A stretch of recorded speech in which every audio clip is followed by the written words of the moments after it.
મહુવાના police inspector KS પટેલને બરાબર છે તપાસ સોંપવામાં આવી. આખી ઘટનાને હેન્ડલ કરવાની હતી એની જગ્યાએ મીડિયા શું બતાડે છે અથવા મીડિયાએ શું ન બતાડવું જોઈએ એને હેન્ડલ કરવામાં પોલીસ લાગી ગઈ. તો મીડિયાને જે બતાડવું છે તમને એવું લાગે છે કે આ સાચું છે ને આ ખોટું છે તો મીડિયાનો પર્સપેક્ટિવ એ અલગ છે. તમારો તપાસનો પર્સપેક્ટિવ બરાબર હોવો જોઈએ.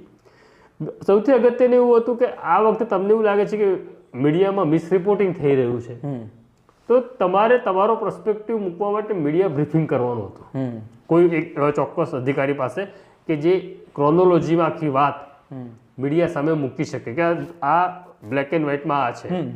એવું કંઈ થયું જ નહીં. પણ પહેલા દિવસથી જયરા જાહેર નથી તો તમે કંઈ પોલીસ છો તમે જયરા જાહેરના પ્રવક્તા નથી તો તમારે જયરા જાહેર છે કે નહીં તો તપાસના અંતે તમે કીધું તો ચાલે.